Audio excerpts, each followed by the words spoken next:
башында 3 дудук бала ошо Алар районунда балдарды урдаптыр деген шек менен бир топ белгисиз жарандар ур токмок алып аткан видеосу таркап атат да. И ана WhatsApp'тан да аудио үндөр таркап атат. Жаш балдар урдалып атат деген.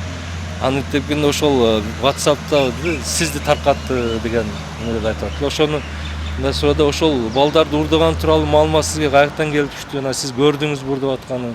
Анан бул маалыматты кандай максатта таркаттыңыз эле? Бул маалымат биз айылда балдарга ошол кызыл машинанын сүрөтү келген экен. Аудио запись менен ушундай чектүү балдар жүрөт, жаш балдарды урдайбыз деп. Аны биз WhatsApp'тан көрүп эле жолго чыксак, айылда ошол балдар кызыл машинаны токтотуп, ошо 3 баланы кармап туруштур. Анан биз барып эле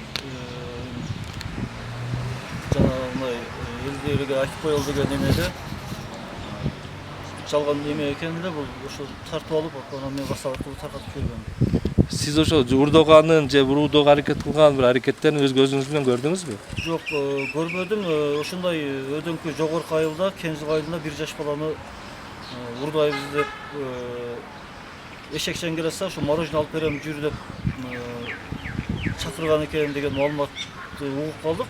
Кең жылга айылында жолдо бара жатып, бул дудук балдар эшекчен бара жаткан балага эшеги менен сүрөткө түшүп алууну суранган.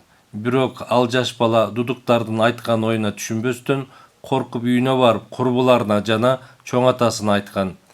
Бул маалымат WhatsApp аркылуу башка айылдарга таркап, башка айылда жаш балдар бул автоунааны көргөндө таш менен ургулап кубалай баштаган.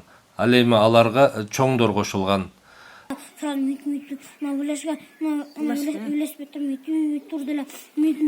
Ортадан келген тат дейді. Сүйлөптүр, значит. Силерди азыр интернетте бардыгына таркатып, силерди мындай кичинекей балдарды урдап атышат, урдап атат дейт. Ошол чынбы, чын эмеспи ошо? Туура эмеспи? Жок, туура эмес дейт.